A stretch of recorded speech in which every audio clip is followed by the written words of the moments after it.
नमस्कार विद्यार्थियों, वेदांत क्लासेज की लाइव और ऑफलाइन क्लासेज में आप सभी का हार्दिक स्वागत व अभिनंदन। सारे बच्चे हंस रहे हैं। चलो कोई नहीं। ठीक है, तो हम 5 प्रकार की रीटों के बारे में चर्चा कर रहे थे और 5 प्रकार की रीटें आपसे पूछ भी ली थी कौन कौन सी है।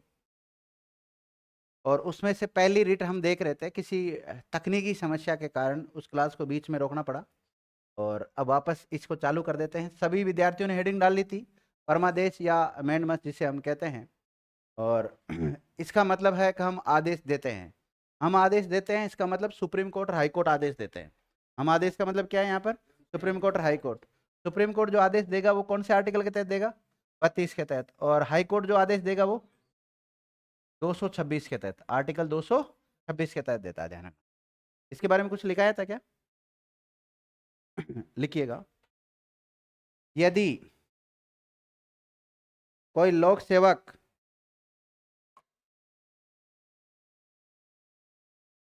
अपने कर्तव्यों का पालन नहीं करता है, तब supreme court public high court के द्वारा हाई कोर्ट के द्वारा उसके कर्तव्यों का पालन करवाने हेतु एक आदेश जारी किया जाता है। एक आदेश जारी किया जाता है।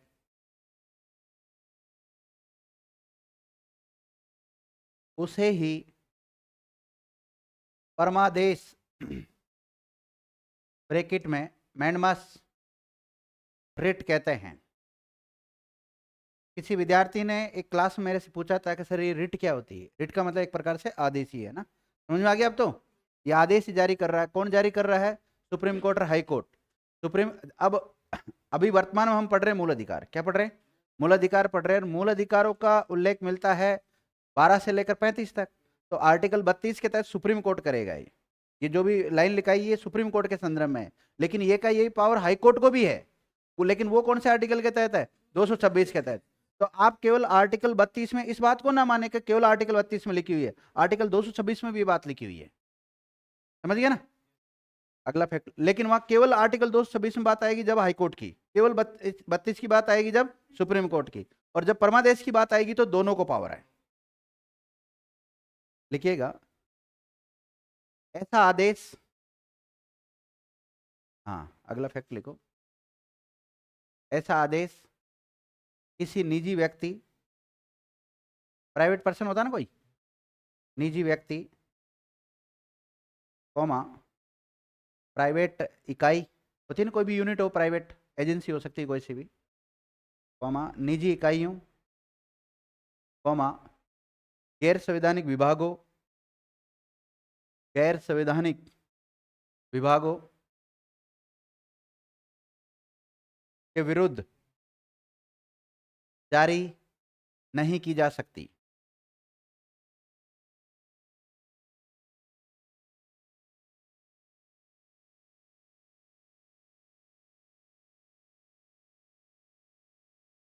देखो, प्राइवेट कोई व्यक्ति होता है व्यक्तिगत रूप से, या कोई प्राइवेट कोई संस्था है, या कोई प्राइवेट कोई विभाग है, गैर संवैधानिक विभाग है, उसके विरुद्ध इस प्रकार का परमादेश जारी नहीं किया जा सकता।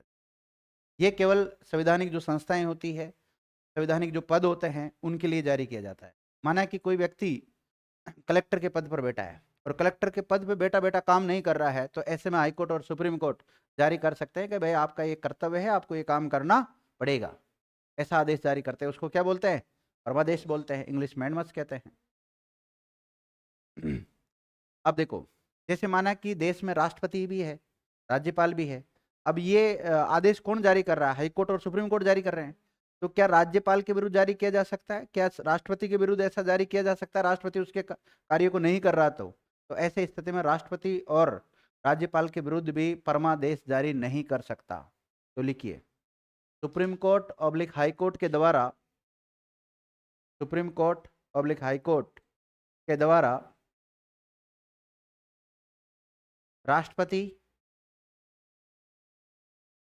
तथा राज्यपाल के विरुद्ध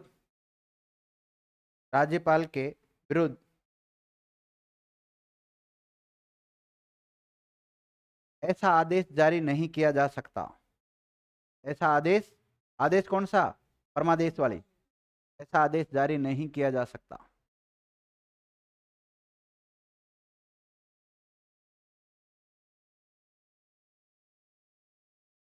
देख लिया?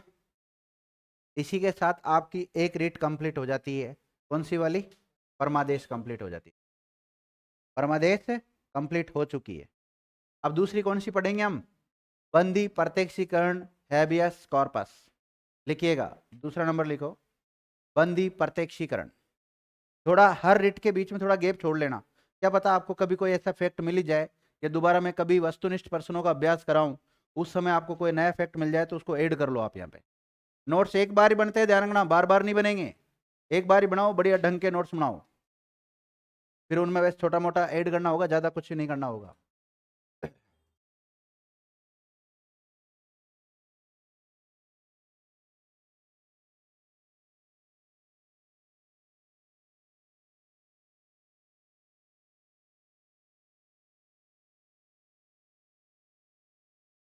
नोट्स तो बनाने ही पड़ेंगे, नौकरी लगनी है तो। बंदी प्रत्यक्षीकरण, इंग्लिश में क्या बोलते हैं इसे? Habeas corpus.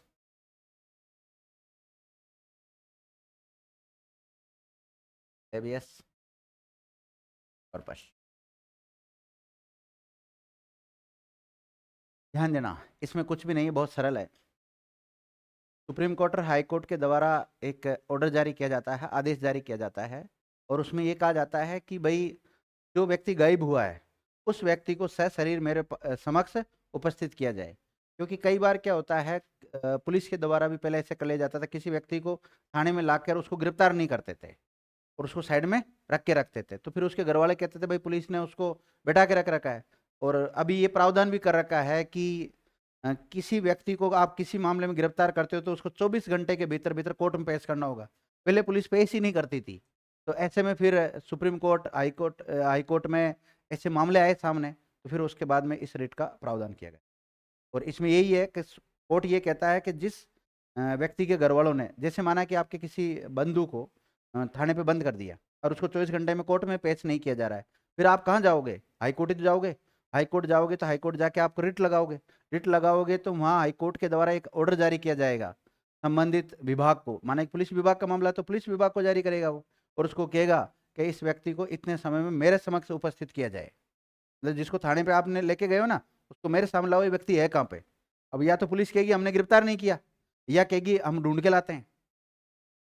कई बार जैसे किसी व्यक्ति की गुमशुदगी दर्ज हो जाती है, कोई व्यक्ति गुम हो जाता है, तो उसमें भी उसके घर वाले चाहे या कोई एनजीओ चाहे तो कोर्ट में जा, कोर्ट से हैबियस कॉर्पस जारी करवा सकता है, बंदी प्रत्यक्षीकरण रिट जारी करवा सकता है। बंदी प्रत्यक्षीकरण की रिट जारी हो जाती है तो उसके बाद में अधिकारियों को जवाब देना पड़ता है कभी वो व्यक्ति है कहाँ पर। ऐसे तो आए दिन गुमशुदगी दर्ज होती है थानों पे, तो जो थोड़ा एक्टिव पर्सन होते हैं ना, वो क्या करते हैं, कोर्ट में जाके रिट लगा देते हैं। नहीं मिलता, पुलिस की जिम्मेदारी है, पुलिस वहां जवाब देगी कि भाई हमने ऐसे ऐसे टीम गठित कर रखी है, हमने इतनी टीमें लगा रखी है, वो वहां पे तलाश कर रहे हैं, उस रिकॉर्ड बताना पड़ता है पूरा कि भाई आपने कहाँ कहाँ तलाश किया। ऐसे तो आपको पता है कोई भी व्यक्ति गुम होता है, डेली होता है, पुलिस कौन सी तलाश करती है? करती है, ऐसी बात नहीं, लेकिन इतनी ज्यादा नहीं करती जितना हैबियस कॉर्पस लगने के बाद में करती है, क्योंकि उसमें डायरेक्ट एसपी को बुलाते हैं, लेके एसपी को बुलाता है, तो एसपी थोड़ी चाहेगा बार बार कोर्ट के चक्कर लगाना। वो तो चाहेगा भाई नीचे के कर्मचारी जो भी उसके अधीन, उसको ढूंढ के लाओ कहीं से भी, कहीं तो होगा वो, जो भी आपके पास संसाधन है उससे आप ढूंढो उस व्यक्ति को, पूरी पुलिस को लगा दो उसके पीछे, नहीं तो कोर्ट में, कोर्ट के चक्कर काटने पड़ेंगे। मैंने देखा है कई उदाहरण ऐसे, यही बता रहा हूँ, हाई कोर्ट में मैंने लाइव देखा पूरा। ये जितने अधिकारी होते हैं ना अपने ऊपर दादागिरी करते हैं फालतू की, वहां पे जब कोर्ट में जाते हैं ना तो यूं बिल्कुल म्याऊं खड़े रहते हैं चुपचाप, बोलते भी नहीं है। मैं खुद गया हूँ हाई कोर्ट, हाई कोर्ट में गया हूँ तो मैं तो नॉर्मल पर्सन की तरह गया था, अपने तो कोई दिक्कत नहीं, हंसी मजाक वगैरह चल रही, कोई दिक्कत नहीं। और ये जो डीवाई एसपी एसपी आईजी ऐसे यूं खड़े रहते हैं बिल्कुल सावधान, हिलते भी नहीं है, हम तो फिर भी यूं थोड़े थोड़े हिल जाते हैं, ये हिलते तक नहीं वहां पर, ये कंडीशन होती। डरते हैं, वो एक ऑर्डर लिख देना अगर हाईकोर्ट का जज कि कभी भी इसको जीवन में फील्ड पोस्टिंग नहीं दी जाए, फील्ड पोस्टिंग नहीं दी जाएगी वहां पर। ये कटु सत्य है और वास्तविकता है, मैंने लाइव देखा है। लोग नीचे कर्मचारियों को हाईकोर्ट भी ज्यादा परेशान नहीं करता है, ये तो बड़े अधिकारी है ना, इनको भी परेशान करते हो। हाँ, इनको जैसे इनकी माना कि कोई सुनवाई होती है किसी मामले में, इनको बुलाते हैं कोर्ट में, तो इनको बुला लेंगे सुबह 10 बजे ही और इनकी सुनवाई करेंगे 4 बजे, ठीक है। और छोटा कर्मचारी गया ना, तो जैसे 10 बजे बुलाया तो उसको 11 बजे तक फ्री कर देंगे, लो जाओ, ऐसा होता है। नहीं, मैं मेरा व्यक्तिगत काम से गया, समझ गया ना। तो बंदी प्रत्यक्षीकरण का मतलब क्या है? हैबियस कॉर्पस भी कहते हैं इसको। और इसमें कोर्ट के द्वारा जो ऑर्डर जारी किया जाता है, इसमें कहा जाता है कि जिस व्यक्ति के संदर्भ में हैबियस कॉर्पस लगी है उस व्यक्ति को मेरे समक्ष सशरीर उपस्थित किया जाए। लिखिएगा, इसका तात्पर्य है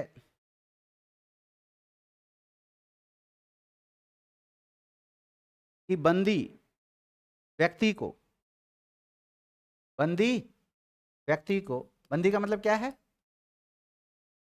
जिसे गिरफ्तार किया गया ना, बंदी को सशरीर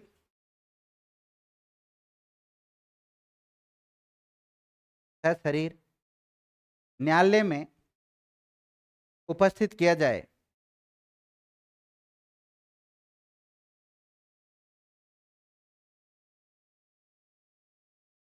देखिएगा, यह रिट, कौन सी रिट? बंदी प्रत्यक्षीकरण। यह रिट व्यक्तिगत स्वतंत्रता,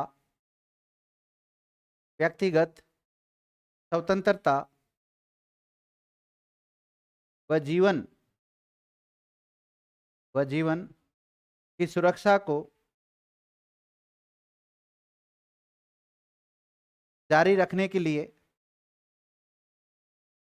नहीं, व्यक्ति की सुरक्षा के संदर्भ में जारी की जाती है, ऐसे लिख लो, व्यक्ति की सुरक्षा के संदर्भ में जारी की जाती है, व्यक्ति की सुरक्षा के संदर्भ में जारी की जाती है। देखो, जारी कौन कर रहा है इसको? कोर्ट, कोर्ट कर रहा है। कौन सा कोर्ट? हाई कोर्ट भी कर सकता है और सुप्रीम कोर्ट भी कर सकता है। आर्टिकल 32 के तहत देखेंगे तो कौन सा करेगा? Supreme court. ये किसी व्यक्ति के विरुद्ध भी जारी की जा सकती है और सरकार के विरुद्ध भी जारी की जा सकती है। आपसे पूछा जाए बंदी प्रत्यक्षीकरण रिट किसके विरुद्ध जारी होती है, व्यक्ति या सरकार? दोनों के विरुद्ध जारी हो सकती है। देखिएगा, बंदी प्रत्यक्षीकरण रिट या यह रिट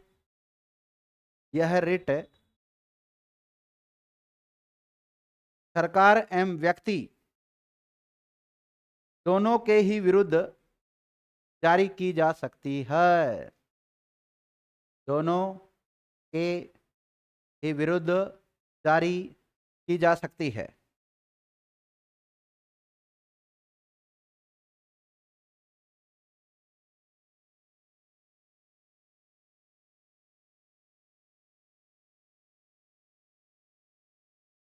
लिख लिया?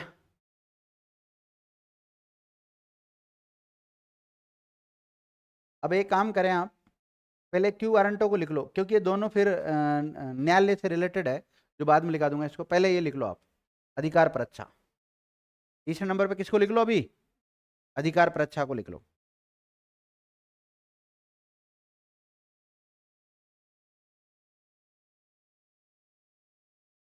अधिकार परीक्षा।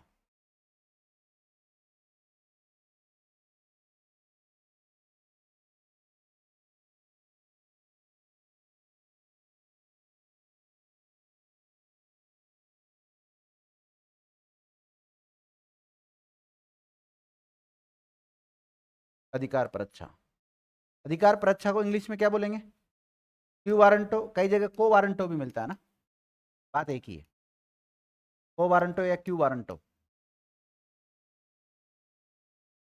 देखो, इसमें क्या होता है, माना कि कोई व्यक्ति किसी पद पर बैठा है, तो उससे हाईकोर्ट और सुप्रीम कोर्ट के द्वारा पूछा जाता है कि आप किस अधिकार से बैठे हैं इस पद। जैसे मैं समझाता, माना कि अजमेर में एडिशनल डीजीपी का पद ही नहीं है। किसका? एडिशनल डीजीपी का पद ही नहीं है, और आप जबरदस्ती अजमेर में आईजी, क्योंकि पहले आप आईजी थे, आप क्या थे? आईजी थे, इंस्पेक्टर जनरल ऑफ पुलिस। अब आपका प्रमोशन हो गया, आप क्या बन गए, एडीजीपी बन गए, एडिशनल डीजीपी बन गए आप। अब एडिशनल डीजीपी बन गए, उसके बाद भी अगर आईजी के पद पे आप बैठे हो तो किस अधिकार से आप बैठे हुए? इससे पहले अभी कुछ मामले आए, कुछ व्यक्ति डीआईजी बन गए, एसपी थे, एसपी के बाद में क्या बन गए, डीआईजी बन गए, उसके बाद में भी आप एसपी की पोस्ट पे बैठे हो। अभी आया था एक शरद चौधरी का मामला भी आया था, शायद हाईकोर्ट इसमें पेपर में भी आया था, तो वो डीआईजी बन गया और वो एसपी के पोस्ट पे बैठा, अभी शायद सीकर का पता नहीं कहीं का एसपी है वो, अभी मुझे प्रॉपर तो पता नहीं है। तो वो वहां पर बैठा हुआ था, उस पोस्ट पर बैठा हुआ, तो उसने पूछा कि भाई किस अधिकार से आप इस पे बैठे हो, ये बताओ मुझे। जैसे अभी एक थाना है, अब अजमेर में कोई सा भी थाना ले लो, गंज थाना ले लो आप। अब गंज थाने पे एक इंस्पेक्टर लेवल का अधिकारी बैठता है, कौन बैठता है, इंस्पेक्टर लेवल का अधिकारी बैठता है। इंस्पेक्टर के बाद में अगला प्रमोशन कौन सा होता है, डीवाईएसपी का होता है। डीवाईएसपी 2-3 थानों के ऊपर अधिकारी होता है, सीओ सर्किल पे लगाते हैं उसको। अब फिर उसके बाद में प्रमोशन होने के बाद में भी उसकी अप्रोच है बढ़िया, तो अप्रोच होने की वजह से वो अगर एसएचओ के पद पर बैठा रहे, किस पर, एसएचओ के पद पर अगर वो बैठा रहता है, तो फिर ऐसी स्थिति में उससे पूछा जा सकता है कि भाई तू किस अधिकार से इस पर बैठा हुआ है। तो वो जो सुप्रीम कोर्ट और हाई कोर्ट जो रिट जारी करते हैं, इस रिट को क्या नाम देते हैं, अधिकार परिचय। मतलब इसमें ये पूछा जाता है कि आप इस पद पर जो हो ना, वो किस वजह से हो। आपने देखा होगा नगर निगम में कई ऐसे पद है जो है ही नहीं, फिर भी वो लोग यहाँ पे बैठे हुए हैं। कई डिपार्टमेंट में ऐसा होता है। तो जब लोगों को पता लगता है, लोग अवेयर रहते हैं, इंडियन कॉन्स्टिट्यूशन के बारे में जानते हैं, तभी तो हम उनके खिलाफ एक्शन ले सकते हैं। माना कि एक कोई ऐसा अधिकारी आपके नगर निगम में है, जो पद, वो जो उसकी पोस्ट है, उस पोस्ट सर्जित ही नहीं है नगर निगम में, फिर भी उसको बिठा रखा है दूसरी जगह पर डेपुटेशन पे, कैसे भी करके लगा रखा है। तो फिर ऐसे में आप हाई कोर्ट जा सकते हो, सुप्रीम कोर्ट जा सकते हो, क्योंकि वो व्यक्ति आपको आए दिन परेशान कर रहा है। कब जाओगे आप, जब वो आपको परेशान करेगा, ऐसे नहीं जाओगे आप, परेशान करेगा तब जाओगे, फिर पता लगा ये कैसे बैठा है यहाँ पर। कोर्ट में जाके रिट लगा दो, उसको कोर्ट हटवा देगा अपना आप ही, और जिन्होंने लगाया उनके खिलाफ भी कार्रवाई होगी। फिर क्या होता है, समझ गए अधिकार पर अच्छा का मतलब, लिखिएगा। इसका अर्थ है, इसका इसका अर्थ है कि वारंट के द्वारा, किसके द्वारा, वारंट के द्वारा न्यायालय ये पूछता है कि, वारंट का मतलब एक आदेश ही होता है वैसे तो, है ना। वारंट के द्वारा न्यायालय ये पूछता है कि, न्यायालय बोले तो कौन सा न्यायालय, हाई कोर्ट हो या सुप्रीम कोर्ट, न्यायालय ये पूछता है कि आपने यह पद किस अधिकार के तहत ग्रहण किया है, किस अधिकार के तहत ग्रहण किया है।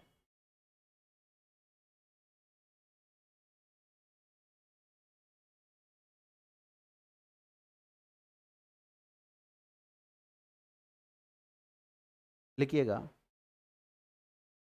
अर्थात अर्थात जब कोई प्रशासनिक व्यक्ति, अर्थात जब कोई प्रशासनिक व्यक्ति गैर कानूनी रूप से, गैर कानूनी रूप से, ब्रैकेट में अवैधानिक रूप से, गैर कानूनी का मतलब क्या है, अवैधानिक रूप से पद ग्रहण करता है, पद ग्रहण करता है, तब न्यायालय के द्वारा,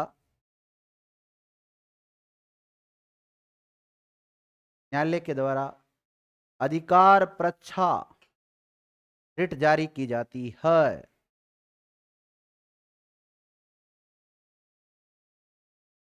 कुछ नहीं है विद्यार्थियों, एक प्रशासनिक अधिकारी है, कौन है, प्रशासनिक जो पोस्ट पे जो बैठा है, प्रशासनिक कोई भी व्यक्ति हो सकता है। इस व्यक्ति से सुप्रीम कोर्ट और हाई कोर्ट के द्वारा ये पूछा जाता है भाई आप किस अधिकार से इस पद पर बैठे हो, बस इसी को क्या कहते हैं, अधिकार परीक्षा या को वारंट हो। और सुप्रीम कोर्ट और हाई कोर्ट के द्वारा एक आदेश जारी किया जाता है, और उसी आदेश को वारंट कहते हैं। क्या कहते हैं उसको, वारंट कहते हैं। तो वारंट के जरिए पूछता है वो, ठीक है। ये 3 प्रकार की रिट होगी आपकी, है ना। अब 2 प्रकार की बची, एक तो प्रतिषेध बची और एक उत्प्रेषण बची। समझने की कोशिश करो, दोनों को एक साथ समझा देता हूं। एक तो प्रतिषेध बची और एक उत्प्रेषण बची। उत्प्रेषण, उत्प्रेषण को क्या कहते हैं? टेरिटरी। और प्रतिषेध को प्रोहिबिशन कहते हैं। क्या कहते हैं? प्रोहिबिशन कहते हैं। ठीक है, देखिए, माना कि आप कोई ऐसा मामला लेकर यहाँ लोअर कोर्ट में चले जाते हैं, हाई कोर्ट और सुप्रीम कोर्ट नहीं, कहाँ चले जाते हैं? लोअर कोर्ट में आप चले जाते हैं। लोअर कोर्ट में जाते ही लोअर कोर्ट आपको मना कर देता है कि भाई इस मामले में हम सुनवाई नहीं कर सकते, इस मामले में हम सुनवाई नहीं कर सकते, इस मामले को लेकर आप या तो हाई कोर्ट जाओ या फिर सुप्रीम कोर्ट जाओ। तो इस प्रकार की जो रिट है उसको बोलते हैं प्रतिषेध। क्या बोलते हैं उसे? प्रतिषेध कहते हैं। इसके बाद भी अगर वो न्यायालय उस पर सुनवाई करने लग जाता है तो फिर हाई कोर्ट और सुप्रीम कोर्ट अपने पास मंगा लेते हैं उस मामले को। ठीक है, इसमें सुनवाई से पहले, मतलब अपना निर्णय नहीं देता लोअर कोर्ट, उससे पहले इसको हाई कोर्ट या सुप्रीम कोर्ट में मंगा लिया जाता है। ठीक है, या लोअर कोर्ट ही मना कर देता है कि भाई मैं इसमें सुनवाई नहीं करूंगा। माने कि आप कोई भी मामला लेके यहाँ सेशन कोर्ट में चले गए, अजमेर सेशन कोर्ट में गए, सेशन कोर्ट में जाते ही मना कर देता है वो कि मैं इसमें सुनवाई नहीं करूंगा। कौन करेगा? हाई कोर्ट करेगा। भाई हाई कोर्ट जाओ आप। ठीक है, या फिर एक काम हो सकता है कि जैसे आप सेशन कोर्ट में गए, लेकिन सेशन कोर्ट का जो न्यायाधीश है उसको ये पता ही नहीं है कि मैं इसमें सुनवाई कर सकता हूँ कि नहीं कर सकता हूँ, और वो सुनवाई करने लग जाता है, और उस बात का हाई कोर्ट या सुप्रीम कोर्ट को पता लगता है, तो हाई कोर्ट अपने पास मंगा लेगा उसको। समझिए इस बात को? ओके। दूसरी बात, एक कोई मामला था, कोई सा मामला हो सकता है जिसमें लोअर कोर्ट में मामला चल रहा है। कहाँ चल रहा है?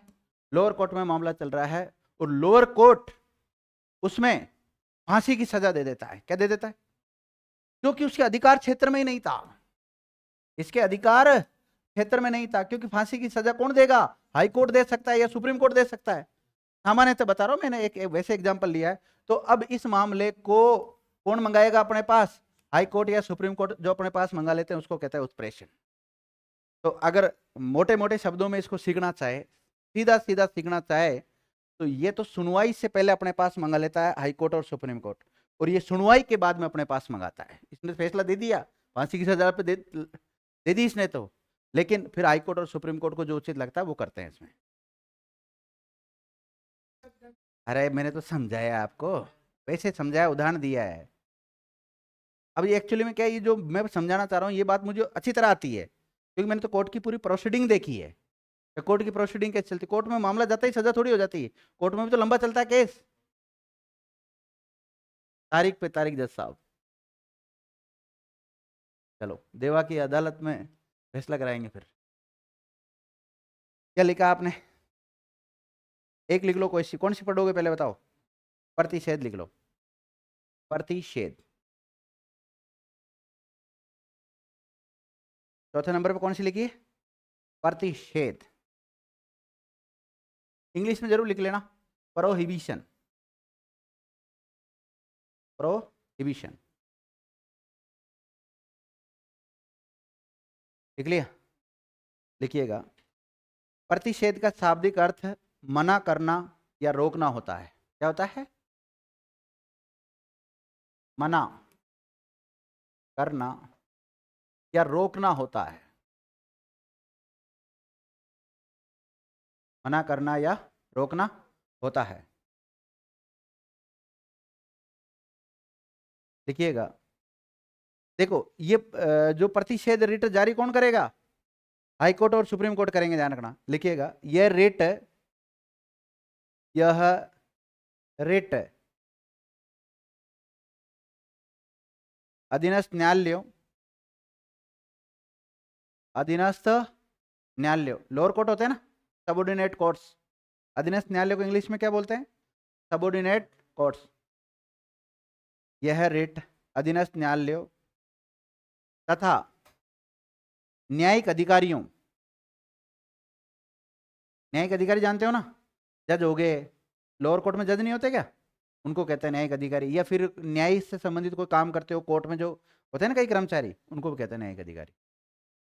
यह है रिट अधीनस्थ न्यायालयों व न्यायिक अधिकारियों को उस समय जारी की जाती है, उस समय जारी की जाती है जब वह किसी मामले में अपने अधिकार क्षेत्र का उल्लंघन करता है।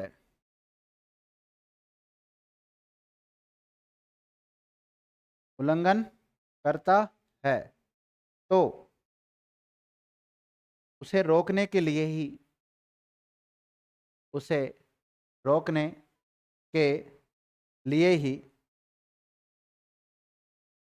इस प्रकार की रिट जारी की जाती है। रिट जारी की जाती है। लिख लिया? लिखिएगा। इस रिट का उपयोग उस समय किया जाता है, इस रिट का प्रयोग या उपयोग उस समय किया जाता है जब कोई मामला सबऑर्डिनेट कोर्ट्स में अधीनस्थ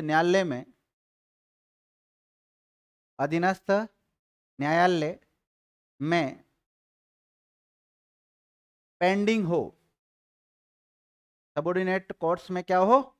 पेंडिंग के ब्रैकेट में आप लिख सकते हैं हिंदी वाले लंबित या फिर विचाराधीन। क्या लिख सकते हैं? पेंडिंग को क्या बोलेंगे?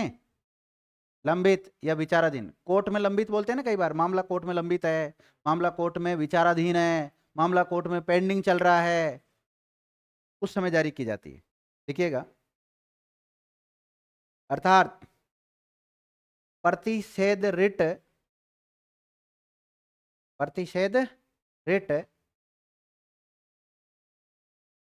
निर्णय के पूर्ववर्ती चरण में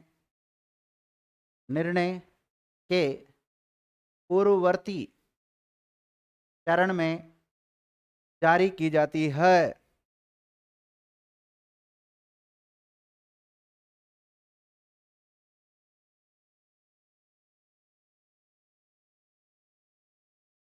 देखो, यह एक न्यायिक रिट है, अर्ध न्यायिक भी बता सकते हो आप। यह एक न्यायिक रिट है।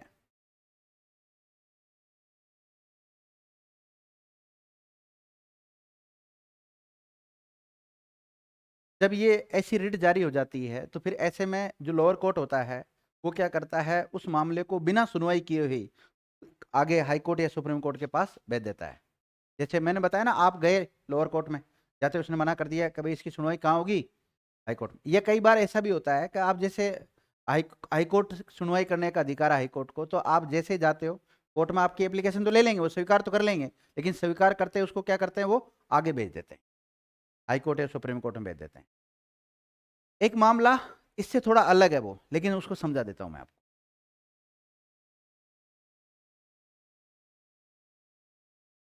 अजमेर में होता है डिस्ट्रिक्ट जज। कौन होता है? डिस्ट्रिक्ट जज, और डीजे बोलते हैं उसको। फिर इसके नीचे होते हैं एडिशनल डीजे, ठीक है, और इसके नीचे होता है सीजेएम। कौन होता है? सीजेएम। और इसके नीचे होते हैं एसईजेएम, लेकिन ये सारे ही अधीनस्थ न्यायालय में आते हैं। और इसके नीचे होता है जेएम। इसके नीचे क्या होता है? आप आरजेएस का एग्जाम देते हो तो सबसे पहले क्या बनते हो? जेएम। फिर उसका प्रमोशन होगा, क्या बनेगा? एसजेएम। फिर क्या बनेगा वो? सीजेएम। फिर क्या बनेगा वो? Additional DJ. और फिर क्या बनेगा? डीजे। और डीजे से जाता है फिर वो हाई कोर्ट में। कहाँ जाता है? और हाई कोर्ट से कहाँ चल जाता है? सुप्रीम कोर्ट में। कभी नहीं जा पाता जब तक बूढ़ा हो चुका होता है। प्रमोशन तो देखो कितने हो गए भाई, यहाँ से प्रमोशन हुआ, फिर यहाँ गया, फिर यहाँ गया, फिर यहाँ बिल्कुल वृद्धावस्था में आ जाता है वो, रिटायरमेंट के आसपास हो जाता है। 1-2 साल बचते हैं, जब कहाँ चल जाता है वो? ज़्यादा ज़्यादा हाई कोर्ट में चल जाता है। एक आरजेएस अधिकारी बनता है ना, वो जाता है कहाँ पर? हाई कोर्ट तक लास्ट चल जाता है। लेकिन डायरेक्ट भी आते हैं, ये एडिशनल डीजे भी आते हैं डायरेक्ट, इसका भी एग्जाम होता है डायरेक्ट। तो इसमें जो आते हैं ना, वो फिर एक कुछ समय तक तो एडिशनल डीजे रहते हैं, फिर क्या बन जाते हैं वो? डीजे, और डीजे के तुरंत बाद में खचल जाते हैं हाई कोर्ट। तो हाई कोर्ट में उनकी सेवाएं थोड़ी लंबी रहती है। और हाई कोर्ट में भी कुछ जज डायरेक्ट आते हैं जो हाई कोर्ट में भी रहते हैं, फिर हाई कोर्ट का मुख्य न्यायाधीश भी बनते हैं वो, और मुख्य न्यायाधीश बनने के बाद में सुप्रीम कोर्ट के अन्य न्यायाधीशों में चले जाते हैं, और सुप्रीम कोर्ट के जो अन्य न्यायाधीश हो गए उसी में से ही सुप्रीम कोर्ट का मुख्य न्यायाधीश बनेगा। बनेगा कि नहीं बनेगा? तो वो एक अलग प्रक्रिया। चलो, क्या लिखा लास्ट पॉइंट? ये एक न्यायिक रिट है।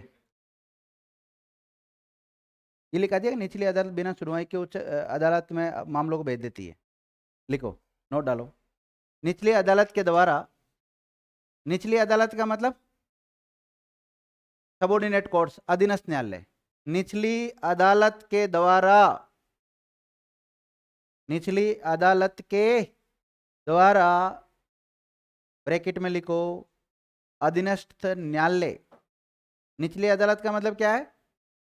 अधीनस्थ न्यायालय। इंग्लिश में लिख सकते हो सबोर्डिनेट कोर्ट। निचली अदालत के द्वारा ऐसे मामलों को, ऐसे मामलों को जो कि उसके अधिकार क्षेत्र में नहीं आते हैं, जो कि उसके अधिकार क्षेत्र में नहीं आते। कोर्ट का अधिकार क्षेत्र मतलब कोर्ट सुनवाई नहीं कर सकता है ना, जो कि उसके अधिकार क्षेत्र में नहीं आते हैं, तो ऐसे मामलों को बिना सुनवाई किए हुए, बिना सुनवाई किए हुए ऊपरी अदालतों में, ऊपरी अदालतों में, ऊपरी अदालतों का मतलब क्या है? यहां ब्रेक में लिखना supreme court, high court, supreme court high court में भिजवा दिया जाता है।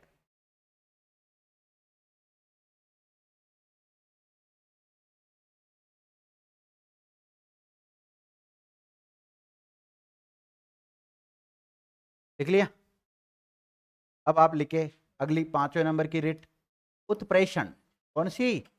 उत्प्रेषण।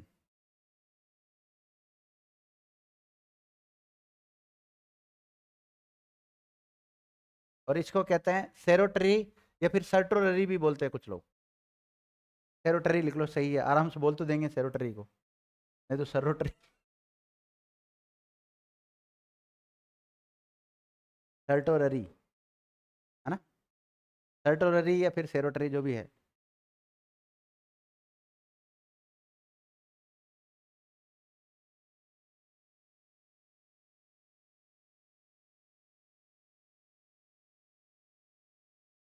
अब देखो, ये उत्प्रेषण रिट कब जारी की जाती है? माना कि आपको उस मामले में सुनवाई करने का अधिकार है, आप सुनवाई कर रहे हो, उस समय भी मंगा सकते हैं, हाई कोर्ट सुप्रीम कोर्ट अपने पास मंगा सकते हैं, लोअर कोर्ट में कोई सुनवाई चल रही है उस समय, या फिर आपने निर्णय दे दिया और ऐसा निर्णय दे दिया जो आपके क्षेत्राधिकार में नहीं था वो निर्णय देना, तो फिर ऐसी स्थिति में बुलाया जा सकता। दो स्थिति है, मामला पेंडिंग चल रहा है कोर्ट में तो हाई कोर्ट और सुप्रीम कोर्ट अपने पास मंगा सकते हैं उस मामले को, या निर्णय दे दिया आपने जो आपके क्षेत्राधिकार में नहीं था, तो ऐसी स्थिति में उस निर्णय को चेंज कर सकता है हाई कोर्ट और सुप्रीम कोर्ट, या यथायत भी रख सकते हैं, डिपेंड करता है वो किसके ऊपर, हाई कोर्ट और सुप्रीम कोर्ट के ऊपर। लिखो, उत्प्रेषण शब्द का शाब्दिक अर्थ है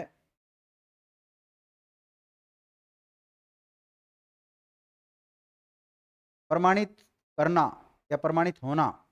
क्या है? प्रमाणित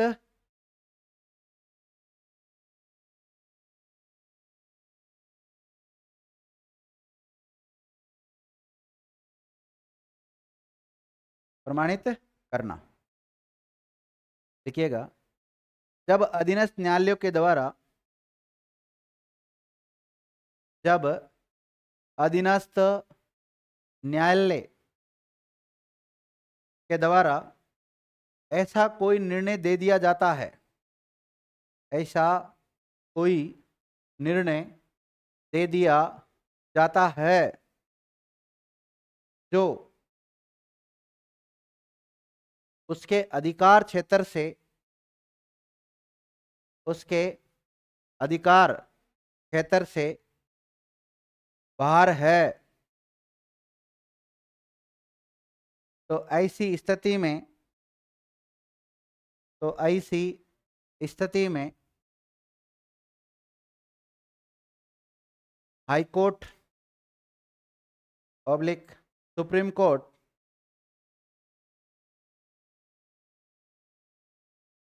उस मामले को अपने पास मंगा लेते हैं।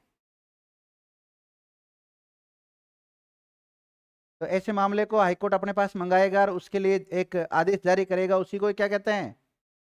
उत्प्रेषण रिट कहते हैं। बस और देखो, इससे एक चीज और स्पष्ट हो रही। उत मतलब ऊपर, प्रेषण मतलब भेजना, ऊपर की ओर भेजना।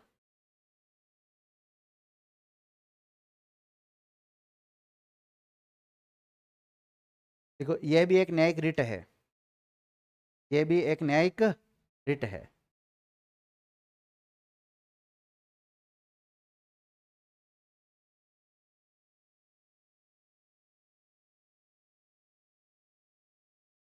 देख लिया?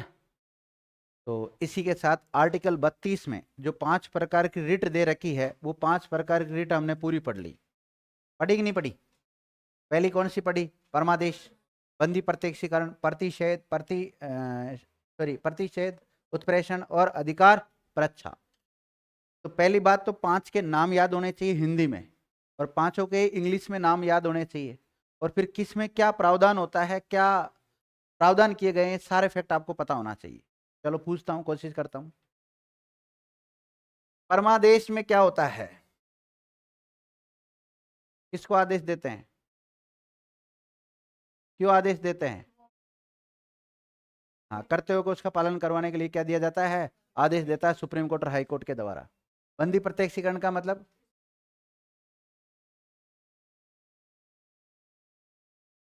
बंदी, बंदी का मतलब होता है व्यक्ति। क्या होता है?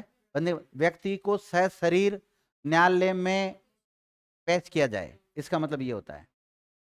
प्रतिषेध का मतलब, देखो लोअर कोर्ट मना कर देता है सुनवाई करने के लिए, और बाई चांस सुनवाई चालू भी कर देता है, तो उच्च कोर्ट यानी कि हाई कोर्ट या सुप्रीम कोर्ट अपने पास उस मामले को मंगवा लेते हैं। उत्प्रेषण में क्या होता है? लोअर कोर्ट के द्वारा अपने क्षेत्राधिकार से बाहर जाकर सजा दे दी जाती है, तो उसका पुनर्वलोकन कर लेते हैं हाई कोर्ट और सुप्रीम कोर्ट। अधिकार प्रच्छा का मतलब क्या है? कि आप इस पोस्ट पे बैठे हो, वो किस अधिकार से बैठे हो, क्यों वारंट हो, पूछा जाता है क्यों बैठे हो आप यहाँ पे।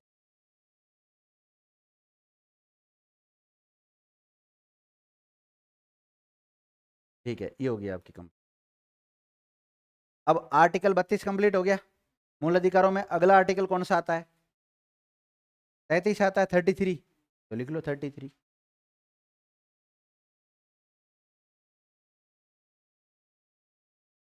अनुच्छेद 33।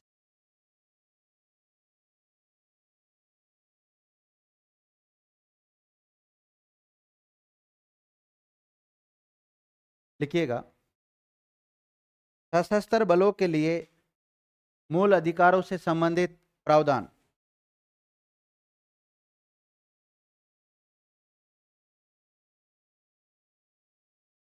सशस्त्र बलों के लिए मूल अधिकारों से संबंधित प्रावधान।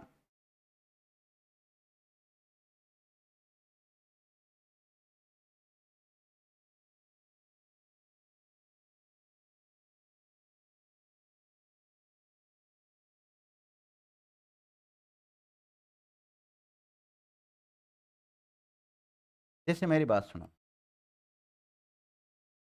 सबको घूमने का अधिकार है? सबको रेस्ट करने का अधिकार है, सबको बोलने का अधिकार है कि नहीं? आपके मूल अधिकार है ये सब। लेकिन सेना को अधिकार नहीं है। आपसे कह रहे हैं कि आपको उचित पारिश्रमिक मिलना चाहिए, 8 घंटे से ज़्यादा काम नहीं करा सकते, लेकिन सेना के जवान, अर्धसैनिक बल के जवान 24-24 घंटे काम करते हैं, एकांत में काम करते हैं, कई बार तो करते कि नहीं करते, जंगलों में अकेले नौकरी कर रहे हैं, गश्त कर रहे हैं, दिन में भी नहीं, और आपको नींद लेने का अधिकार है पूरा, है कि नहीं? लेकिन जो सेना में है, अर्धसैनिक बलों में जो तैनात है, उनको गहरी नींद लेने का कोई अधिकार नहीं है। क्यों नहीं है? क्योंकि इंडियन कॉन्स्टिट्यूशन का जो आर्टिकल 33 है, वो स्पष्ट उल्लेख करता है कि जो आपको जो मूल अधिकार दिए गए हैं ये आम नागरिकों को दिए गए हैं। सशस्त्र जितने भी सैनिक होते हैं उनके लिए अधिकार नहीं है, उनके लिए जो कानून बना रखे हैं, उनके जो नियम बना रखे हैं, उन्हीं के अनुसार ही चलेगा मामला। जैसे हम राजस्थान पुलिस में हैं तो हमारे लिए आरपीआर बना हुआ अलग से। हम ये नहीं कह सकते हमारे मूल अधिकारों का हनन हो रहा है। हमसे 24 घंटा नौकरी ली जाती है तो हमें देनी पड़ेगी। हम कोर्ट नहीं जा सकते, कोर्ट हमारा पक्ष नहीं ले सकता। कोर्ट कह देगा कि भाई आपके लिए तो अलग आरपीआर बना हुआ है, आरपीआर में स्पष्ट लिखा हुआ है कि आपसे 24 घंटा नौकरी करवाई जा सकती है, करो 24 घंटा नौकरी। तो लिखो इसमें सशस्त्र और अर्धसैनिक बलों से संबंधित, लिखो ना, वो लिखा रहा हूँ अगला फैक्ट। सशस्त्र और अर्धसैनिक बलों से संबंधित मूल अधिकारों का प्रावधान संसद के ऊपर निर्भर करता है। इसके ऊपर, संसद के ऊपर डिपेंड करता है कि भाई कौन कौन से अधिकार इनको दिए जाएंगे, कौन से नहीं दिए जाएंगे। संसद करती है, लिख लिया।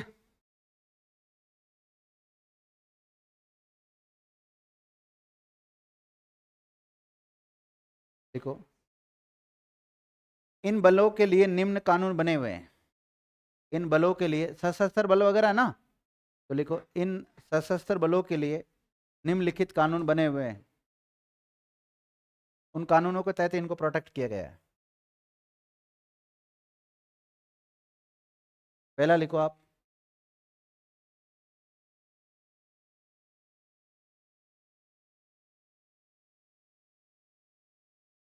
सीमा सुरक्षा बल 1950,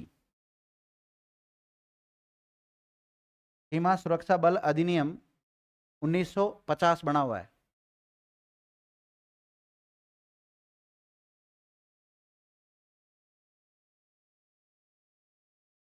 इसके अलावा सैन्य अधिनियम बना हुआ है। कौन सा अधिनियम बना हुआ है? सैन्य अधिनियम 1950 का। ये तीनों सेनाओं के लिए हैं, चाहे नौसेना की बात हो, चाहे वायुसेना की बात हो, चाहे थल सेना की बात हो। तीनों प्रकार की सेनाओं के लिए एक कानून बना रखा है, उसका नाम क्या है? सैन्य अधिनियम।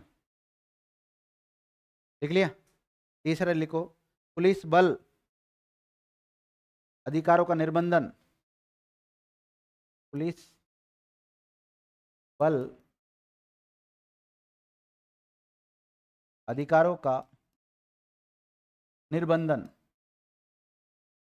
निर्बंधन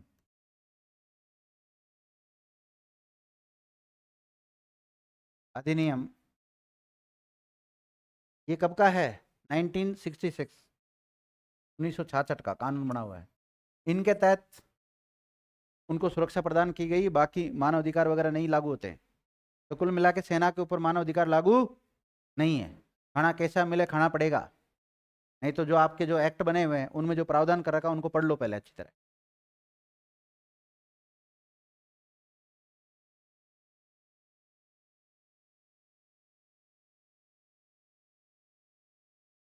लिख लिया। अब देखिए विद्यार्थी, आर्टिकल 33 क्या कहता है? सशस्त्र बल मतलब हम खुद सैनिक है तो हमें खुद को, हमारे पास खुद के पास क्या नहीं है? मूल अधिकारों का मूल अधिकार नहीं है हमारे पास। कुल मिला के बात ये है। लेकिन कुछ क्षेत्र हम माना कि अब सामान्य नागरिक हो गए, क्या हो गए? सामान्य नागरिक। लेकिन हमारे क्षेत्र में कोई सैन्य कानून लागू है, मार्शल लॉ लागू है, फिर ऐसी स्थिति में हम आम नागरिक होते हुए भी हमारे मूल अधिकारों का हनन किया जा सकता है। 34 अनुच्छेद 34, 33 में तो खुद सैनिक, और 34 में क्या है? सैन्य कानून जहां पर लागू होता है वहां पर।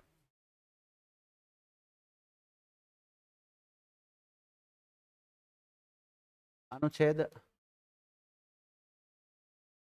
34 देखिएगा, जब किसी क्षेत्र में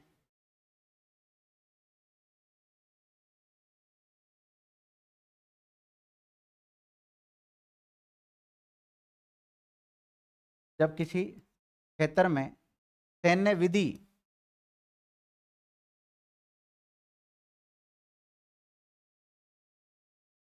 सैन्य विधि पर्वत है, प्रवृत्त है, तब तब इस भाग के द्वारा तब इस भाग के द्वारा प्रदत्त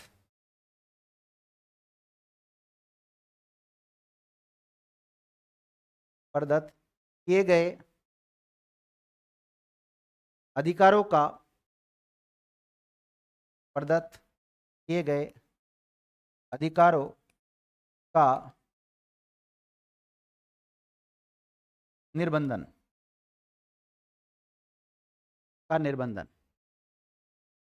क्या खतरनाक लैंग्वेज है ना।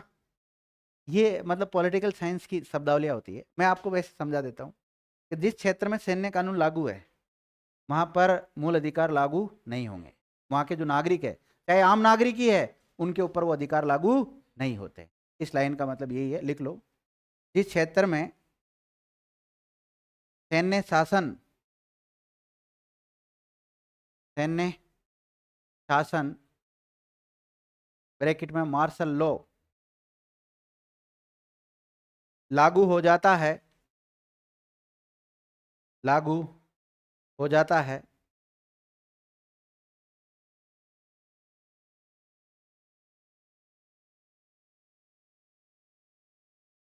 लागू हो जाता है वहाँ के आम नागरिकों को वहाँ के आम नागरिकों के मूल अधिकारों का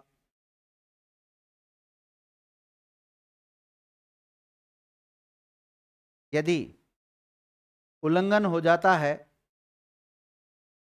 मूल अधिकारों का उल्लंघन, उल्लंघन के ब्रैकेट में क्या लिख सकते हैं, हनन, उल्लंघन ब्रैकेट में हनन हो जाता है तो कोर्ट में चुनौती नहीं दी जा सकती। कोर्ट में चुनौती नहीं दी जा सकती। कोर्ट में चुनौती नहीं दी जा सकती। अर्थात अर्थात ऐसी स्थिति में मूल अधिकार वाद योग्य नहीं होते हैं। ऐसी स्थिति में मूल अधिकार वाद योग्य नहीं होते हैं।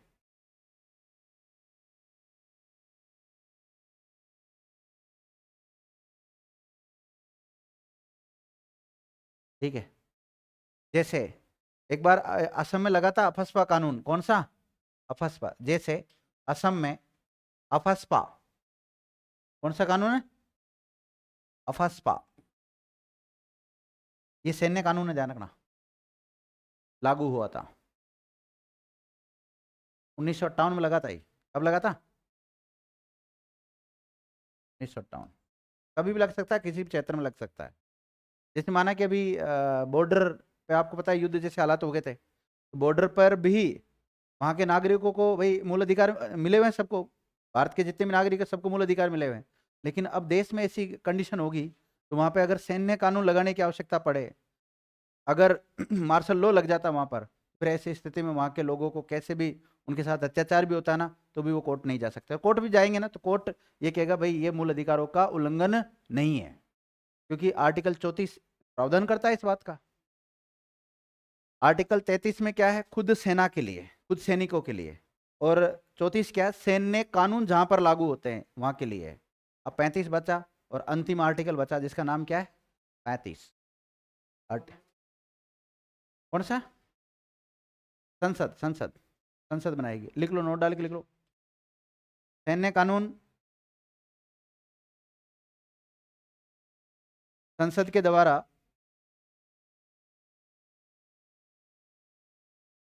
बनाया जाएगा या बनाए जाते हैं।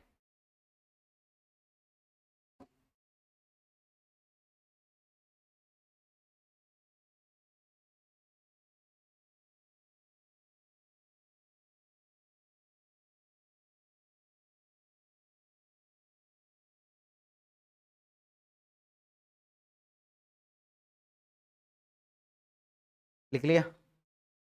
अब लिखो आप अनुच्छेद 35।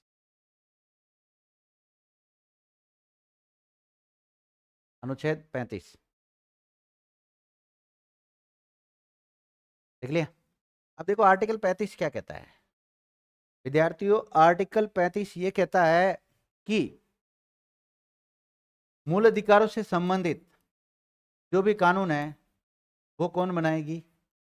भारतीय संसद, अर्थात राज्यों का जो विधानमंडल होगा उसको मूल अधिकारों से संबंधित कानून बनाने का अधिकार नहीं है। किसको है? केवल संसद को है। तो लिखिएगा 35 लिख लिया। लिखो मूल अधिकारों से संबंधित कानून बनाने का अधिकार सिर्फ संसद को होगा। किसको होगा? सिर्फ संसद को होगा।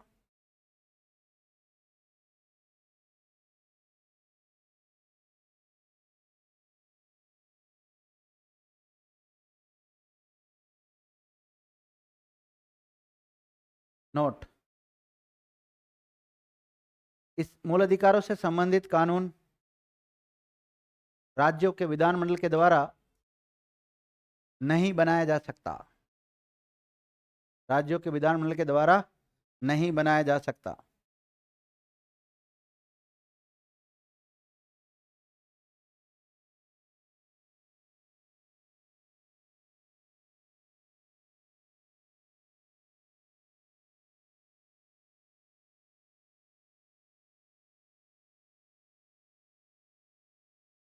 लिख लिया। अब लिखो मूल अधिकारों से संबंधित अन्य महत्वपूर्ण तथ्य। मूल अधिकारों से संबंधित अन्य महत्वपूर्ण तथ्य।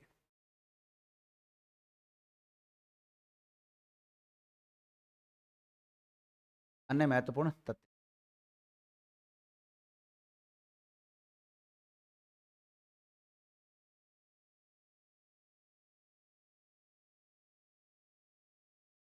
अन्य महत्वपूर्ण फैक्ट।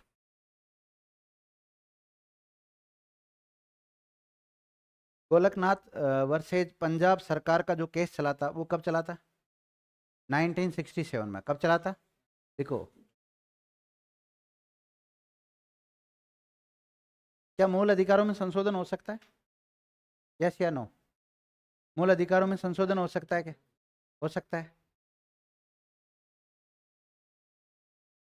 तो लिखो गोलकनाथ बनाम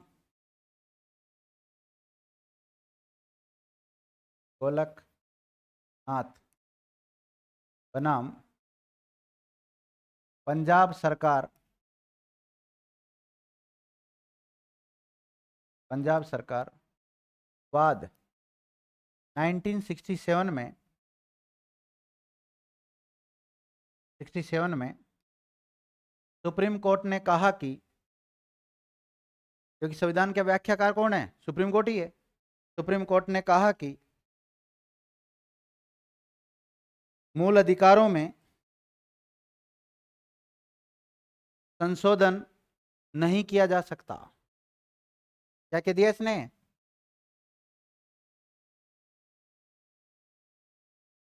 मूल अधिकारों में संशोधन नहीं किया जा सकता।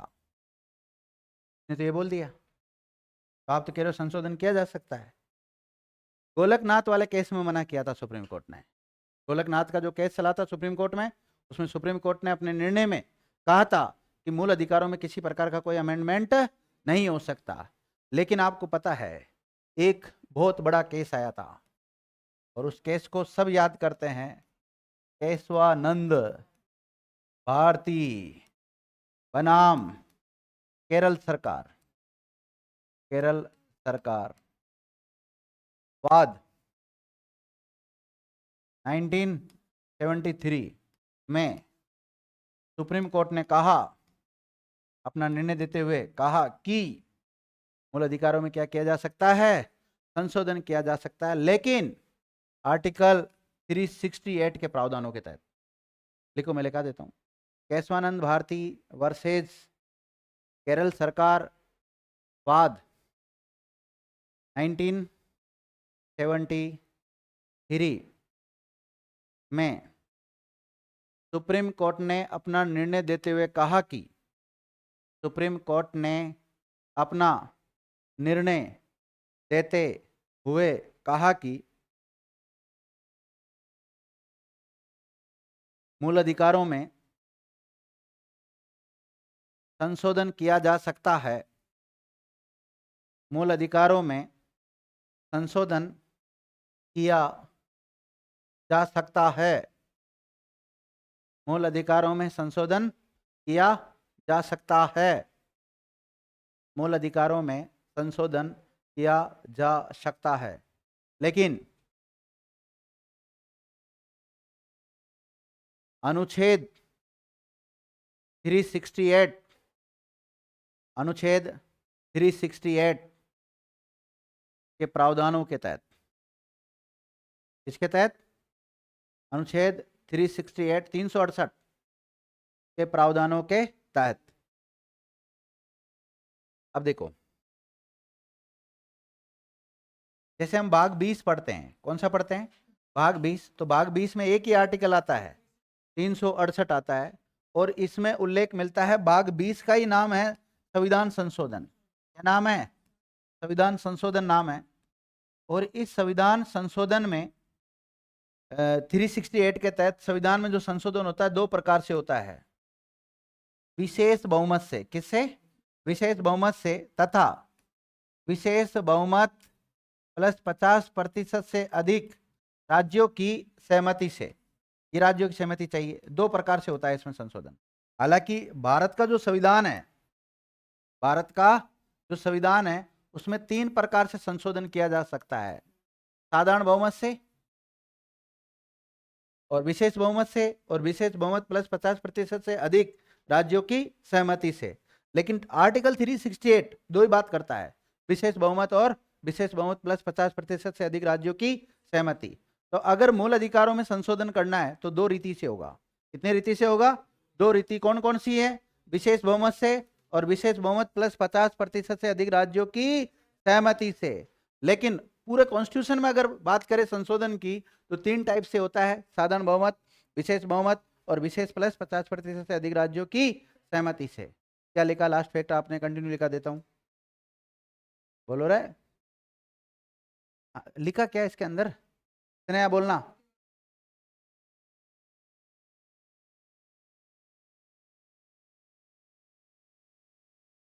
अनुच्छेद 368 के प्रावधानों के तहत, यानी यानी यानी विशेष बहुमत, यानी विशेष बहुमत कौमा विशेष बहुमत और 50% से अधिक राज्यों की सहमति से। ये 2 पॉइंट लिख लो आप। एक तो विशेष बहुमत से किया जाता है और दूसरा किससे किया जाता है? विशेष बहुमत और 50% से अधिक राज्यों की सहमति से। आप इसमें एक और पॉइंट लिख सकते हैं, मूल अधिकारों में साधारण बहुमत से संशोधन नहीं किया जा सकता। लिखो, मूल अधिकारों में साधारण बहुमत से संशोधन नहीं किया जा सकता।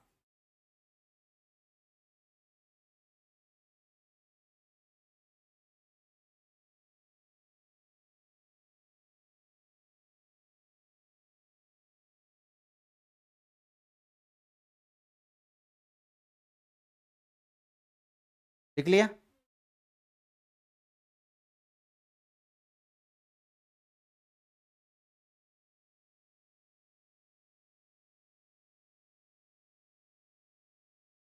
लिखो, विश्वेश्वरैया वाद 1997। विश्वेश्वरैयावाद में सुप्रीम कोर्ट ने अपने फैसले में कहा कि कोई भी व्यक्ति अपने मूल अधिकारों का परित्याग नहीं कर सकता। यानी कि जो अपने मूल अधिकार है ना, अगर कोई व्यक्ति चाहे कि इनका मैं तो छोड़ देता हूं, मूल अधिकारों का परित्याग नहीं कर सकता, परित्याग नहीं कर सकता। तो कोई भी व्यक्ति अपने मूल अधिकारों का परित्याग नहीं कर सकता। इस बात की स्पष्ट रूप से सुप्रीम कोर्ट के द्वारा व्याख्या कौन से फैसले में की गई? विश्व श्रेयवाद 1997 में की गई। विद्या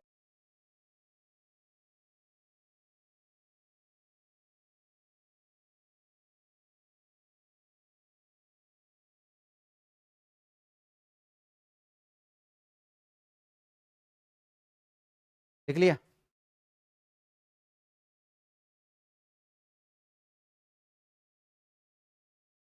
अगला फैक्ट लिखो। डॉक्टर एस राधाकृष्णन ने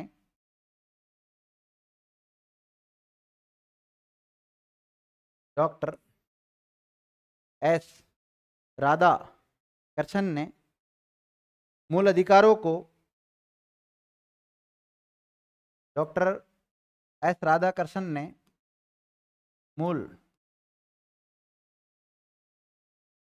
अधिकारों को हमारे लोगों के लिए, हमारे लोगों के लिए एक प्रतिज्ञा, हमारे लोगों के लिए एक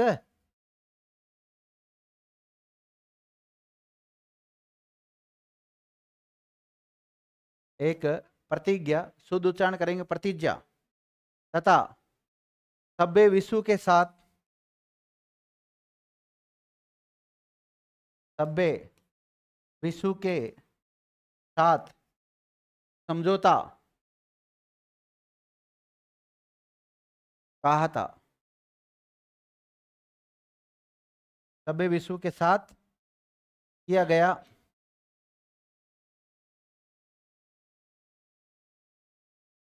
समझौता कहा था। सुनना मेरी बात। मूल अधिकारों को हमारे लोगों के लिए तो प्रतिज्ञा और सभ्य विश्व के साथ किया गया एक समझौता बताया। किसने बताया ये बात? डॉक्टर एस राधाकृष्णन के द्वारा ये बात बोली गई है।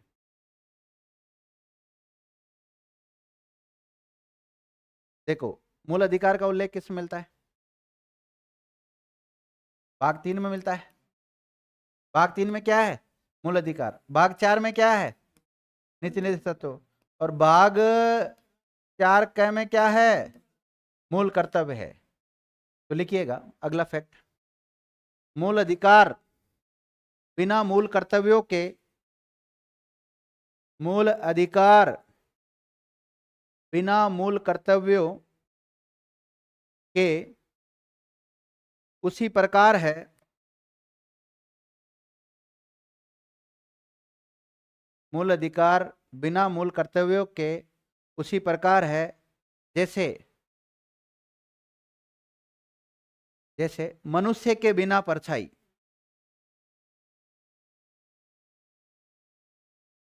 मनुष्य के बिना परछाई, यानी कि हम ये कह सकते हैं विद्यार्थियों, मूल कर्तव्य की परछाई हमें देखने को कहाँ मिलती है? मूल अधिकारों में मिलती है। किससे मिलती है? समझो इस लाइन को एक बार। मूल अधिकार बिना कर्तव्य के उसी प्रकार है जैसे मनुष्य के बिना परछाई। मतलब मूल कर्तव्यों की परछाई हमें कहाँ देखने को मिलती है? मूल अधिकारों में देखने को मिलती है। भाग 4 क की परछाई कहाँ मिलती है? भाग 3 में मिलती है। प्रश्न ऐसे भाग को लेकर भी आ सकता है। उस दिन खोपड़ा घूमेगा, एक कहां से पूछ ली परछाई यहाँ तो खुद ही पता नहीं है।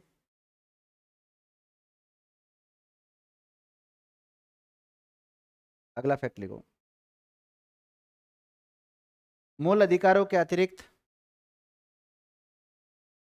अन्य फैक्ट लिखा रहे हैं ना हम तो वैसे ही। मूल अधिकारों के अतिरिक्त उद्देशिका, मूल अधिकारों के अतिरिक्त उद्देशिका। उद्देशिका मतलब, उद्देशिका ब्रैकेट में लिख लेना प्रस्तावना, इंग्लिश में लिख लेना प्रियम्बल। मूल अधिकारों के अतिरिक्त उद्देशिका ब्रैकेट में प्रस्तावना, इंग्लिश में प्रियम्बल, कॉमा नीति निर्देशक तत्व, नीति निर्देशक तत्व नीति निर्देशक तत्व तथा मूल कर्तव्य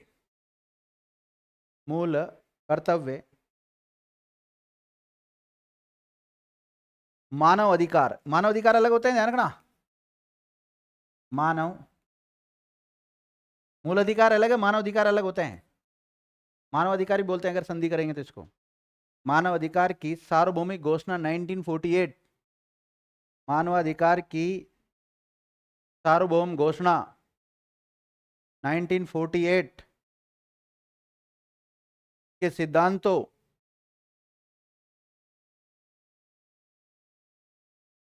के सिद्धांतों और प्रावधानों को प्रतिबिंबित करती है।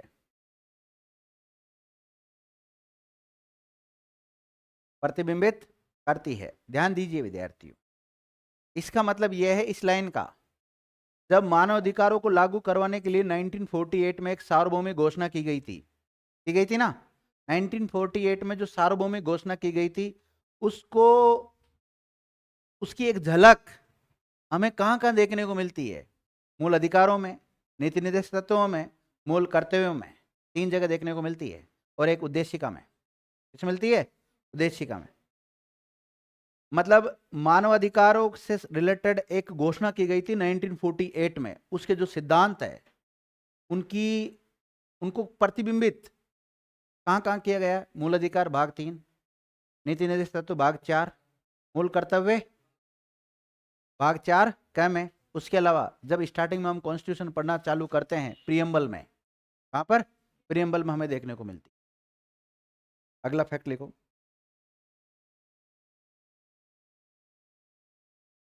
आपको पता है विद्यार्थियों, एक केस चला था,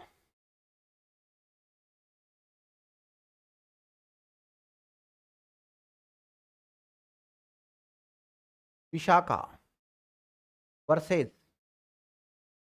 राजस्थान सरकार।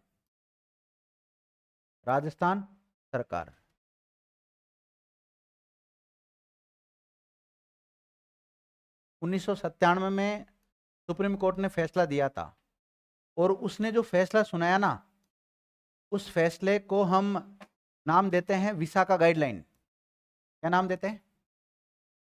विशाखा गाइडलाइन नाम देते हैं। विशाखा गाइडलाइन।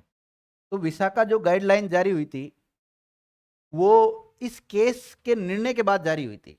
यानी कि इस केस में सुप्रीम कोर्ट ने कहा था, देखो घटना थोड़ी सी मैं बता देता हूं संक्षेप में। लगभग 1993, प्रॉपर डेट हो सकता आगे पीछे हो सकती है, 1993 1993 की घटना है। जयपुर में एक गांव था भटेरी गांव। कौन सा गांव? भटेरी गांव।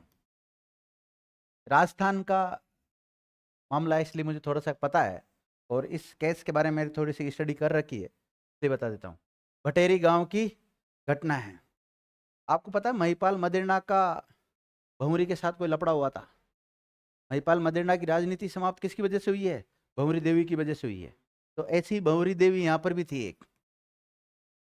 कहाँ पर? भंवरी देवी। हालांकि किसी का नाम हो तो देखो, ऐसा मेरा कोई इंटेंशन नहीं है, मैंने केवल कैसे स्टडी किए, किताबों में जैसा पढ़ा उसके अनुसार ही मैं बता रहा हूँ। मेरी तरफ से व्यक्तिगत जोड़ के कुछ भी नहीं बता रहा हूँ। तो भटेरी गांव की घटना है। किसकी घटना है?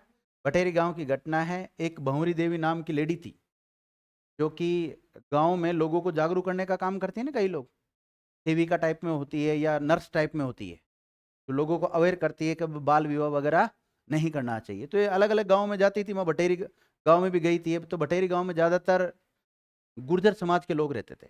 इसके गुर्जर समाज के लोग रहते थे। गुर्जरों में कोई विवाह हो रहा था, बाल विवाह हो रहा था, और बाल विवाह करना एक अपराध है। तो इसने लोगों को काफ़ी समझाया था भाई बाल विवाह नहीं करना चाहिए, उसके दुष्परिणाम जो भी निकलते हैं, ऐसे बताती रहती थी। गाँव अलग अलग गाँव में जाती रहती, लोगों को गाइड करती रहेगी। लेकिन ये घटना देखो 1993 की है। कई वर्ष गुजर चुके इस घटना को। उस आज भी बाल विवाह होते कि नहीं होते? तो उस समय तो किस स्तर पे बाल विवाह होते होंगे? बहुत ज़्यादा बाल विवाह होते थे। तो गुर्जर जाति के लोग थोड़े आड़ू होते हैं।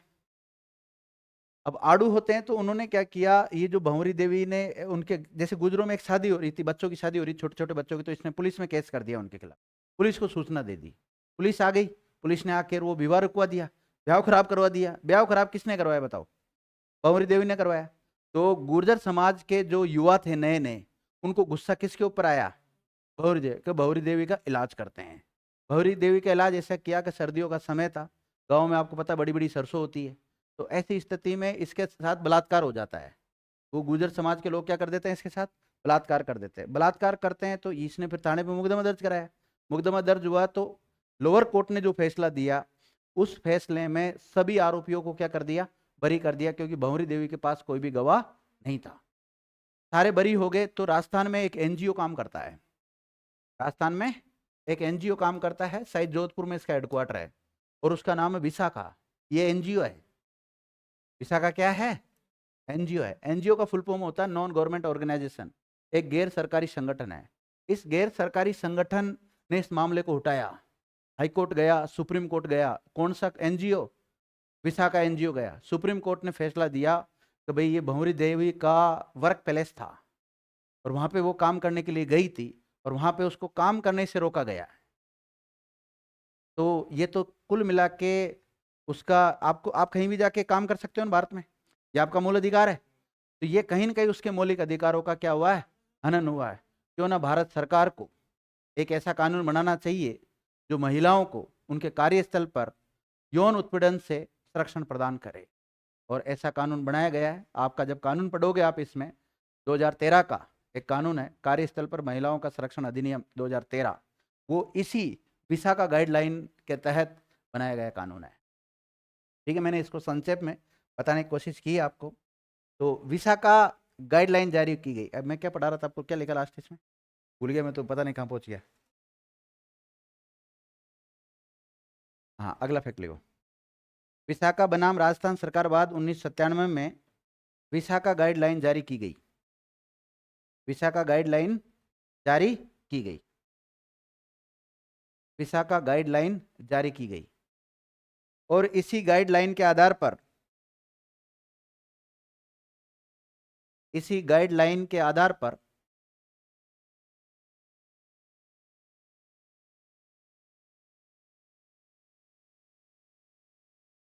कार्यस्थल पर यौन उत्पीड़न रोकथाम अधिनियम 2013 बनाया गया।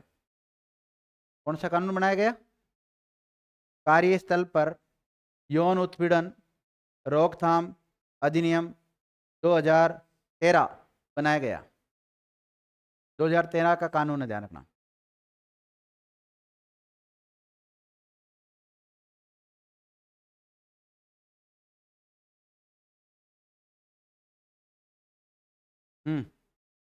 क्या लिखा है? कार्यस्थल पर यौन उत्पीड़न रोकथाम अधिनियम 2013 बनाया गया। लिख लिए? और अधिक जानकारी के लिए निकुंज सर की कानून वाली पुस्तक में 2013 अधिनियम दे रखा है, उसको पढ़ लेना।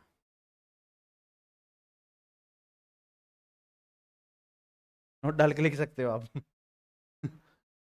नहीं, हकीकत है, अगर आप इस एक्ट को पढ़ना चाहते हो ना 2013 वाला, तो उसमें दे रखा है मैंने। अगला लिखो, मोहिनी जैन वाद। एक और केस लिखो विद्यार्थियों।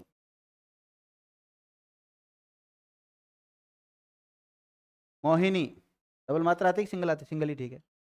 Mohini Jain versus Karnataka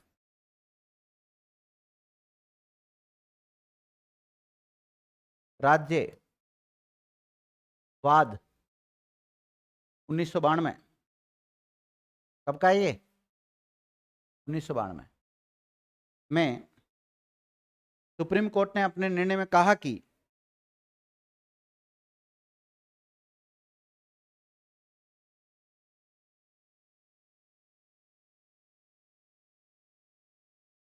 supreme court ने अपने निर्णय में कहा कि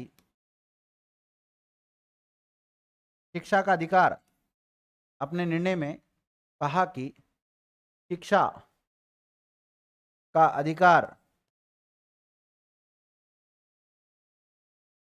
देखो आर्टिकल 21 क्या है? जीवन जीने का अधिकार।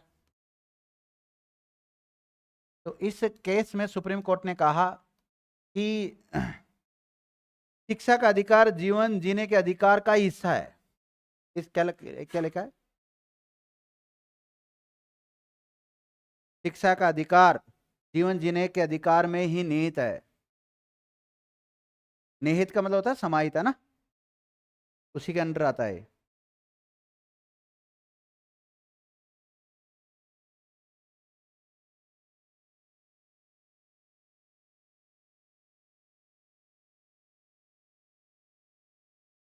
लिख लिया? ये केस भी याद रखना, कौन सा? मोहिनी जैन वर्सेस कर्नाटक राज्य सरकार वाला जो बात था 1992 का। एक और बात विद्यार्थियों 1951 का, के बारे में भी लिख लो।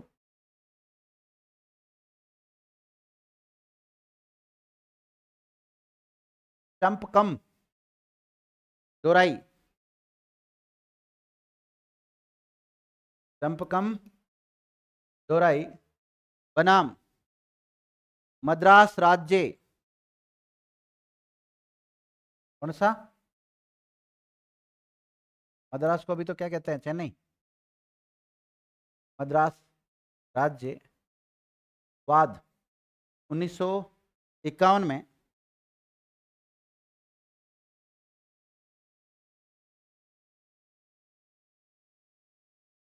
लिख लिया? सुप्रीम कोर्ट ने कहा कि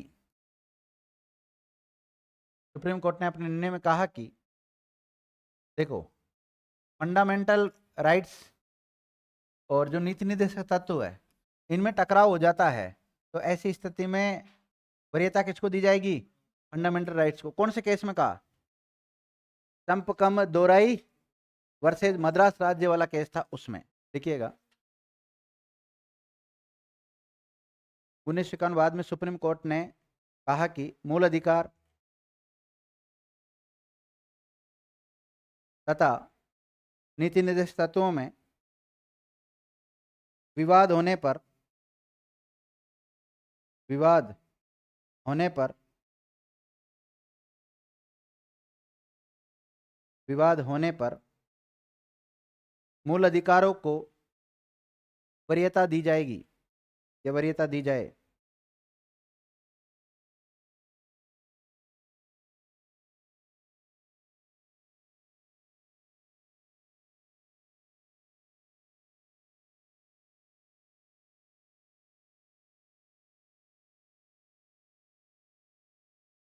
लिख लिया?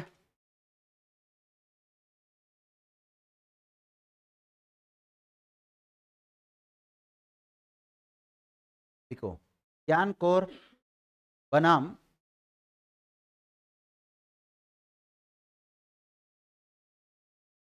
पंजाब, ज्ञान कौर वर्सेस पंजाब सरकार, या पंजाब राज्य भी लिख सकते हो आप, पंजाब राज्यवाद 1996 में सुप्रीम कोर्ट ने निर्णय दिया था कि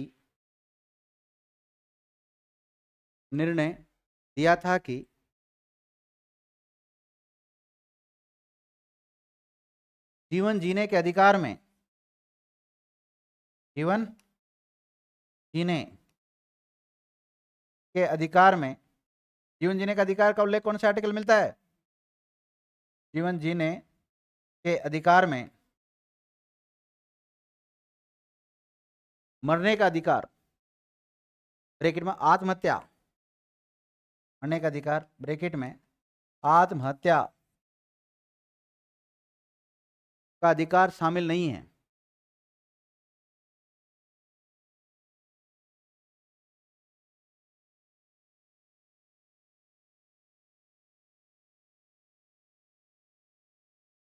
लिखिएगा अगला फैक्ट। मूल अधिकार क्या हुआ बहन जी? मूल अधिकार व्यक्तिगत स्वतंत्रता, मूल अधिकार व्यक्तिगत स्वतंत्रता एवं समानता में समन्वय करने का प्रयास करते हैं।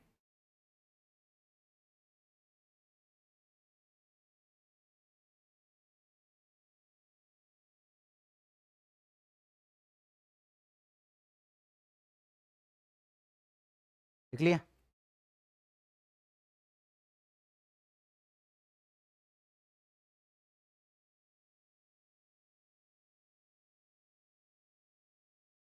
देखो, एक व्यक्ति है ग्रेनविल ऑस्टिन, ये क्या कहता है? देखो, ग्रेनविल ऑस्टिन के अनुसार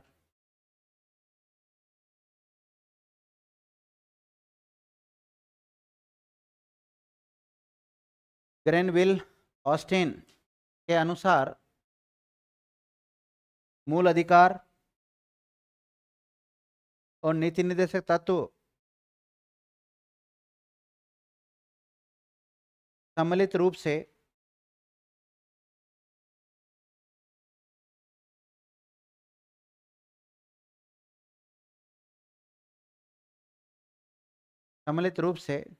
साधन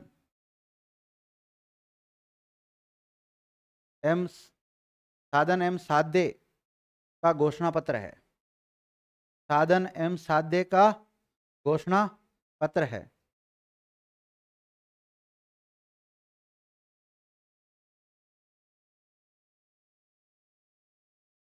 लिख लिया विद्यार्थियों? और इसी के साथ जो अन्य फैक्ट थे वो भी कंप्लीट हो जाते हैं। और मूल अधिकार वाला जो चैप्टर है वो पूरा पढ़ लिया हमने, आर्टिकल पूरे पढ़ लिए, 12 से लेकर 35 तक हो गए। जितने भी मूल अधिकार है, 6 मूल अधिकार है, 7वां मूल अधिकार जो संपत्ति का अधिकार था उसको हटा दिया, जो भी सब क्लोज आर्टिकल आए सारे आर्टिकल पढ़ लिए। अन्य कुछ वाद भी हमने थोड़े थोड़े देखे हैं, फैक्ट भी देखे हैं। और इसी के साथ मूल अधिकार वाली क्लास यहीं समाप्त होती है।